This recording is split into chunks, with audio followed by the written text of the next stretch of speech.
But, you know, it doesn't look like a main course. Is it a soup? There's nothing to bind this dish together. You know what I have on my plate? Dirt. I'm happy with the appetizer dish. It's like a thing in nature, and I transformed it into food. My appetizer looked great. These are massive flavors, and I hope the judges love them. The first dish is Beccy's Scotch quail egg with pork and apple coating on a nest of potatoes and parsnips. I really enjoyed the presentation because it's so natural. But I don't think you two got the better deal out of this because there seems to be a color variation. Some of the potatoes are burnt. Let's not forget, Beccy had extra time. Yeah. She could have re-spiraled the potatoes, refried them, maybe a little bit less time in the fryer. Okay, let's try it.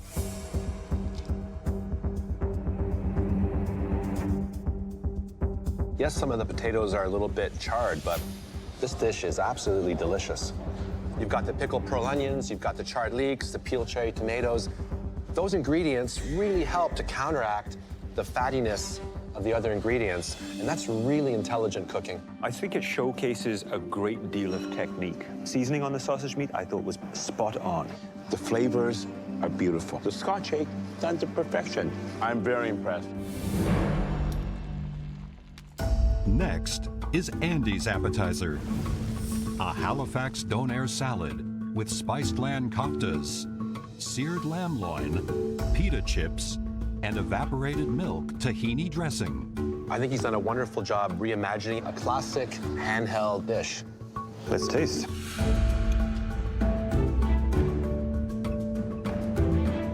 The loin of lamb is a delicious cut of meat. The kofta kebab is full of deep, long flavors, and that special sauce works very well with this dish. If you take the mint and this powder that he has on the plate, put that together, the flavors are amazing.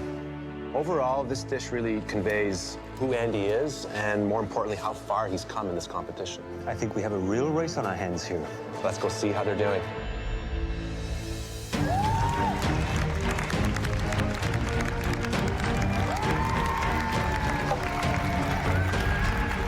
I like not knowing how the tasting of the appetizer went, so I can just focus on what I'm doing.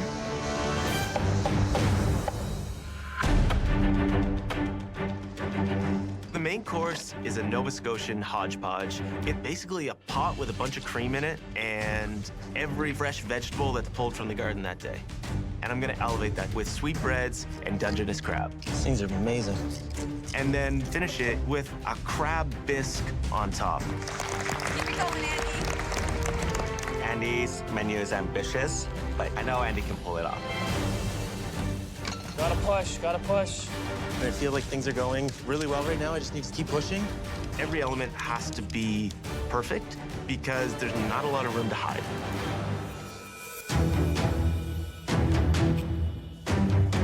For the entree, I'm making rabbit two ways with Jerusalem artichoke puree. I have to braise the rabbit, which I already started. Oh my goodness. What is that called again? Caul fat. Caul fat. You're putting your rabbit and your apple in there, yeah? Yeah. Wow. It's amazing. Caul's fat is the fat around a cow's stomach. It's just a great way of keeping things together with meat. And also add moisture and flavors. At home, don't have the equipment, don't have the access to all these ingredients. Like 3 months ago, it was impossible to become a chef for me, and now it's super close. Yes, yes, Beccy. Yes, Beccy. 30 minutes! You have 30 minutes left. Okay, Boo Bear, let's go. Oh, Andy, that looks delish. A soubise is simply an onion sauce. You take lots of onions and slowly cook them without any color. Oh, God, it's gonna be so good. This dish is much more reserved and focused on classical French techniques. Looks good, Andy. Looks good, bud. I want to win because I really want to build a name for myself on the food scene in Halifax. Looks great, bud. Looks good. Andy, Chef, tell me exactly what you're doing. I'm doing a Nova Scotia hodgepodge. You're putting crab in it? And I'm gonna have some crispy sweetbreads for texture and just like a play on surf and turf, really. What is the most difficult element for you at this dish? A lot of the food from the East Coast is pretty basic in nature, so I'm trying to elevate. Good luck with it. Thank you.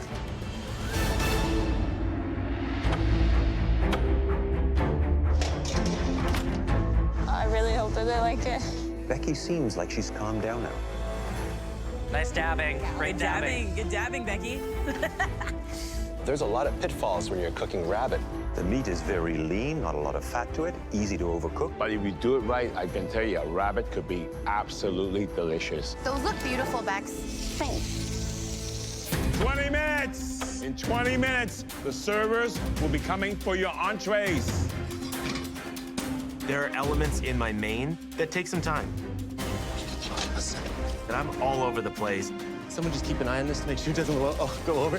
We got eyes on the cream for you, bud. We got it for you, Andy. This is incredibly intense, and I'm feeling that right now. Andy needs to conserve his energy because he still has another course. It's flour. It might look that I'm completely out of control, but I've learned in this competition that greatness happens on the edge of chaos. Yeah, get the sous vide ready to go, so we're in good shape here. We're in very good shape. 10 minutes. Service in 10 minutes. Looks like 100 grand hodgepodge. We're seeing a lot of intensity from Andy right now. Part of the crab bisque, the way that I'm making it, is roasting the shells in the oven, putting it into a stock pot. I'll incorporate some cream, reduce it down further so it's really thick and dense, and hopefully have that really pungent crab flavor. 2 minutes. Servers are coming in 2 minutes. Go, Andy, you're doing good, buddy. Plating is absolutely key. Everything I put out has to be restaurant quality. Incredible focus on these two home cooks. There's a lot of pressure right now. I can feel my hands shaking as I put the puree in the plate. Yes, Becky. These last seconds are completely chaotic. Let's go, Andy. Come on, Andy. Yeah, let's do it. I'm trying to get the microgreens on there just to give it a refining touch. Come on, Andy. 10, 9, 8, 7, 6, 5, 4, 3, 2, 1. Heads up!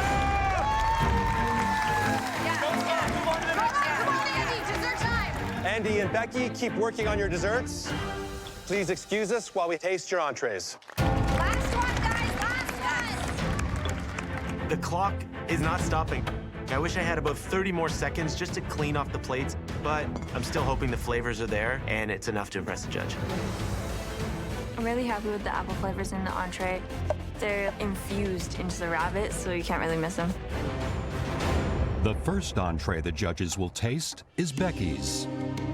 Rabbit saddle, caramelized apple and fennel wrapped in caulifan, and cider braised rabbit legs on a Jerusalem artichoke puree. The sauce could have been a little bit thicker. It lacks a bit of color, but it smells great. Her composition is actually very chef-inspired.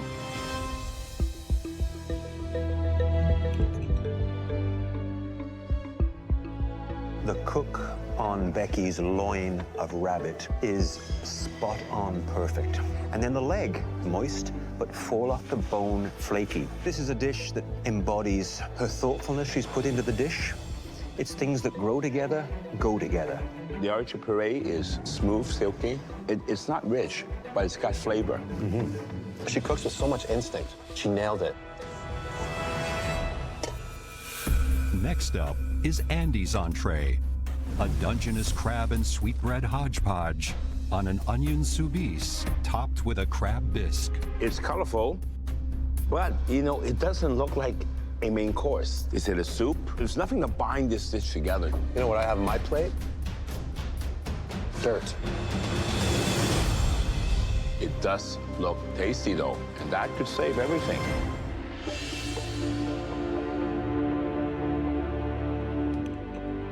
Oh, look at the shine on the sweetbreads.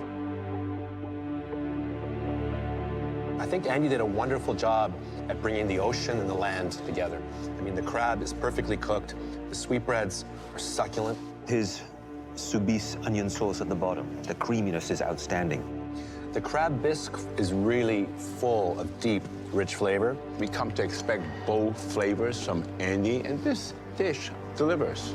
2 great appetizers, followed by 2 great entrees.